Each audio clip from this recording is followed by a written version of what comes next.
Welcome back to ED academy. तो जैसा कि आप लोगों ने प्रीवियस वीडियो में देखा कि हम लोग बात कर रहे थे नेशनलिज्म इन इंडिया की। ठीक है, पहले 2 पार्ट में आपको बता चुकी हूँ।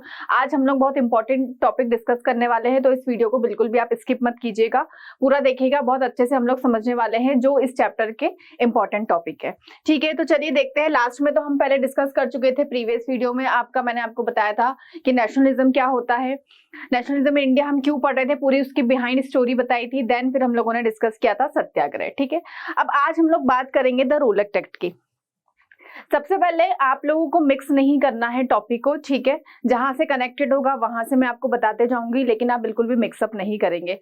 अभी सत्याग्रह की बात थी, तो सत्याग्रह मैंने आपको 3 सत्याग्रह बताए थे और वो जो सत्याग्रह थे वो वहीं पर स्टॉप हो गए थे। अब नया टॉपिक हमारा आज स्टार्ट हो रहा है द रोलेट एक्ट। बहुत ही बार पूछा गया है, आपका बोर्ड्स में भी पूछा जाता है, बहुत इंपॉर्टेंट टॉपिक है। ठीक है, चलिए देखते हैं क्या था द रोलेट एक्ट। अब देखो, जो एक्ट होता है, एक्ट का मतलब क्या होता है, आपका कानून। The Rowlatt Act 1990 was passed hurriedly through the Imperial Legislative Council despite the united opposition of the Indian members. This act gave the government enormous power. चलो समझते हैं क्या था। तो ये जो एक्ट था इसको पास किया गया था इंपीरियल लेजिस्लेचर काउंसिल के द्वारा। ठीक है, इंपीरियल, अब आपको याद है कि हमने इंपीरियल से मैच करता हुआ एक वर्ड पढ़ा था नेशनलिज्म इन यूरोप में, इम्पेरियलिज्म। इम्पेरियलिज्म क्या होता है कि जब कोई दूसरी एक कंट्री या एक टेरिटरी दूसरी टेरिटरी पे क्या करती है, कंक्वायर करती है पॉलिटिकली, सोशली और इकोनॉमिकली, तब हम इसको क्या बोलते हैं, इम्पेरियलिज्म की फीलिंग बोलते हैं। तो अब यहाँ पर इंपीरियल कौन था, इंडिया क्या था, कॉलोनी था। इंपीरियल कौन लेके आया था आपका, तो इंपीरियलिज्म लेके आया था। यहाँ पर बात हो रही है आपकी ब्रिटेन या ब्रिटिशर्स की बात हो रही है। ठीक है, तो ये इन्हीं के द्वारा कानून लेके आया गया था। ठीक है, अब यहाँ पर था United opposition of the Indian, this act gave the governance enormous power. अब आपको मैंने बताया था कि लास्ट प्रीवियस वीडियो में क्या हुआ था, बहुत सारे सत्याग्रह होना स्टार्ट हो गए थे, मूवमेंट होना जो थे वो आपके स्टार्ट हो गए थे। ठीक है, तो यहाँ पर अब ब्रिटिश गवर्नमेंट भी तो कोई एक्शन लेगी, तो उन्होंने क्या देखा कि अब उनको कुछ ना कुछ तो स्टेप उठाना था। तो उन्होंने देखा कि यार इसको सप्रेस करना बहुत ज्यादा जरूरी है। इस वजह से ये क्या लेके आए, रोलेट एक्ट लेके आए। ये एक ऐसा कानून था जिसमें क्या था कि गवर्नमेंट को इसको इनॉर्मस पावर दी, मतलब बहुत ज्यादा पावर दी गई। ठीक है, ताकि वो क्या करे, जितनी भी पॉलिटिकल एक्टिविटी है उसको सप्रेस कर सके। ठीक है, then to repress political activities, जितने भी एक्टिविटी थी, ठीक है, उसको सप्रेस करना। Allowed detention of political prisoners without trial for 2 years। ठीक है, अब यहाँ पर था allowed detention of political prisoners without trial for 2 years। मतलब सीधे से मतलब था कि जो रोलेट एक्ट था उसमें गवर्नमेंट को ऐसी पावर दी गई कि अगर जितनी भी पॉलिटिकल एक्टिविटी इंडिया में हो रही है, और ये कौन कर रहा है, इंडियंस ही कर रहे हैं, पॉलिटिकल जो प्रिजनर्स होते हैं यानी कि जो कैदी होते हैं, ठीक है, उनकी बात हो रही है, और जितने भी लोग अगर उनको दिख रहा है कि ये कोई भी पॉलिटिकल एक्टिविटी कर रहे हैं अगेंस्ट ब्रिटिशर्स, तो उनको विदाउट ट्रायल का मतलब होता है कि सीधे उनको 2 साल के लिए जेल में डाल दिया जाएगा। और जिनको जेल में डाला जा रहा है वो क्या नहीं कर सकते, अपनी तरफ से अपना बचाव भी नहीं कर सकते, बिना कोई भी वकील नहीं कर सकते और कोई भी दलील नहीं कर सकते। रोलेट एक्ट को ब्लैक एक्ट भी कहा गया, बिना वकील बिना दलील का कानून इसको कहा गया। यानी कि अगर आपको 2 साल के लिए जेल में डाला जाता है तो आप आपका वकील भी नहीं कर सकते हो और आप कोई दलील भी नहीं दे सकते हो, यानी कि आप आपके बचाव में कुछ भी नहीं कर सकते हो। जनरली अगर हम देखते हैं, अगर किसी ने क्राइम भी किया होता है तो पुलिस उसके लिए सर्च वारंट निकालती है, पहले उसके पास वारंट होना चाहिए।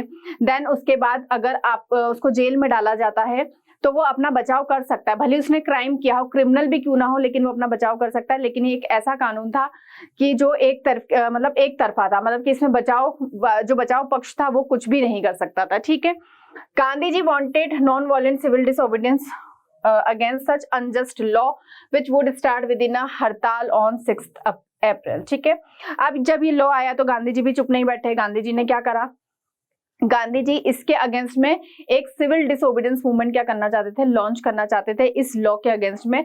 तो इसलिए गांधी जी ने क्या करी, 6 अप्रैल को हड़ताल करना स्टार्ट करी। ठीक है, आपको कुछ नहीं समझना है। रोलेट एक्ट मतलब कानून, ऐसा कानून जिसने ब्रिटिश गवर्नमेंट को बहुत ज्यादा इनॉर्मस पावर दी। इस पावर से ब्रिटिश गवर्नमेंट क्या कर सकती थी, जितने भी इंडियंस पॉलिटिकल एक्टिविटी कर रहे थे अगेंस्ट ब्रिटिशर्स, उनको क्या किया जा रहा था, उनको सप्रेस, उनकी आवाज को दबाने के लिए ये कानून लाया गया। विदाउट ट्रायल का मतलब ये होता है 2 साल के लिए जेल में डालना, 2 साल तक कोई बेल भी नहीं मिल सकती, आप बेल पे भी आप बाहर नहीं आ सकते हो। ठीक है, activities carried out during Rowlatt Satyagraha rallies were organize. अब गांधी जी ने हड़ताल जब ऑर्गेनाइज करी तो बहुत सारी एक्टिविटी हुई, रोलेट सत्याग्रह, मतलब इसके अगेंस्ट में रोलेट सत्याग्रह पे भी बहुत सारे लोग बैठे, रैलीज बहुत सारी ऑर्गेनाइज हुई, वर्कर वेंट ऑन स्ट्राइक। अब स्ट्राइक हड़ताल कैसे होती है, आप लोगों ने जनरली भी देखा है कि कभी हम इंडिया में हड़ताल होती है तो सब लोग अपने काम को क्या करते हैं, ड्रॉप आउट कर देते हैं। सेम वैसे ही था, workers went on strike, shop पर क्लोज डाउन, बहुत सारी जो शॉप थी वो बंद कर दी गई। ठीक है, 1999 the country witness a remarkable political awakening in India.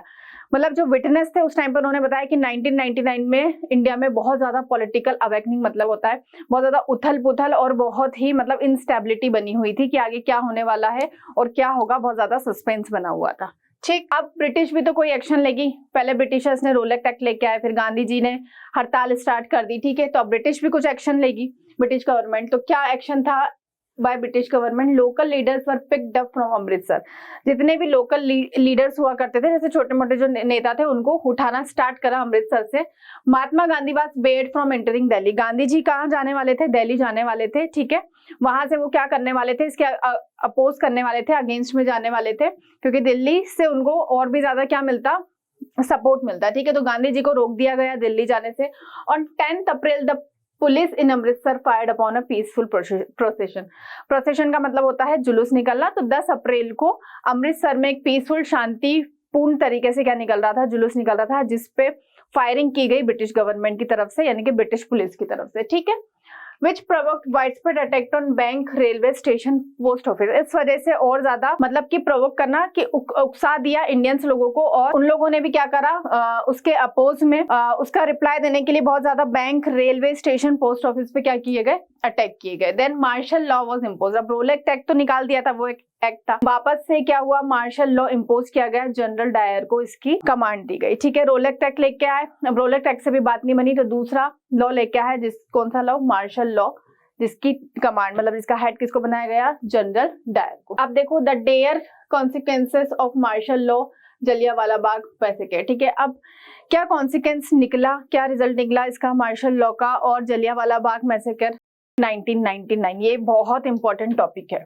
ठीक है, मैसेकर का मतलब होता है आपका हत्याकांड। लार्ज अमाउंट में एक साथ बहुत सारे लोगों को मारा जाता है तो उसको हम मैसेकर कहते हैं या फिर हत्याकांड कहते हैं। ठीक, A large crowd gathered in the enclosed ground of Jallianwala Bagh on 13 अप्रैल। जलियांवाला बाग जो है आपका एक पार्क था, अमृतसर में, पंजाब में था। 13 अप्रैल की बात है, बैसाखी का फेयर लगा हुआ था। ठीक है, तो बैसाखी आपको पता है पंजाबी लोग बहुत उनका इंपॉर्टेंट फेस्टिवल होता है, तो वहां पर बैसाखी का फेयर लगा हुआ था जलियांवाला बाग में। बहुत सारे लोग फेयर को एंजॉय करने भी आए थे और काफी सारे people came to protest against government repressive measure. ठीक है, while came to attend the annual Baisakhi fair. तो बहुत सारे लोग तो बैसाखी का फंक्शन को अटेंड करने आए थे और काफी सारे ऐसे थे जो इसलिए भी आए थे कि जो गवर्नमेंट रिप्रेसिव मेजर लेके आ रही है बार बार, जैसे रोलेट एक्ट लेके आ रही है, मार्शल लॉ लेके आई है, तो उसको उसके अपोज करने के लिए भी आए थे। ठीक है, General Dyer enter the area, block the exit point and open. अब आप कभी भी किसी मेले में गए होंगे तो आपने देखा होगा कि दो उसमें गेट होते हैं, एक एंट्रिंग पॉइंट होता है, एंट्री गेट होता है, और एक एग्जिट होता है।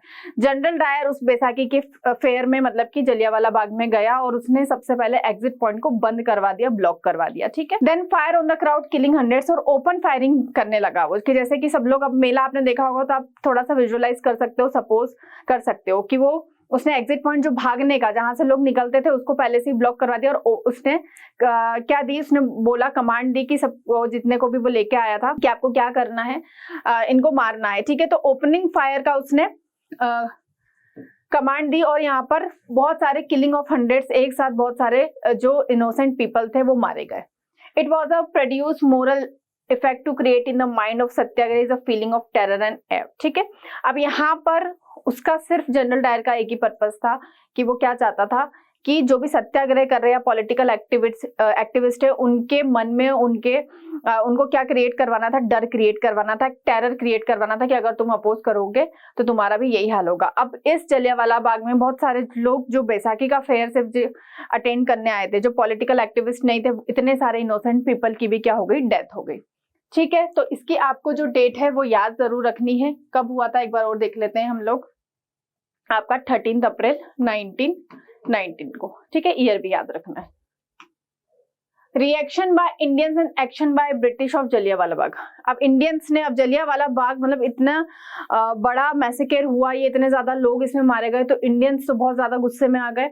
इंडियंस ने भी इसका एक्शन लिया और ब्रिटिशर्स ने भी उसका रिएक्शन दिया। देखते हैं। क्राउड्स टुक टू स्ट्रीट, जो लोग थे वो सड़कों पे उतर आए। There were strikes, clashes with police, बहुत ज्यादा हड़तालें होने लगी सब जगह।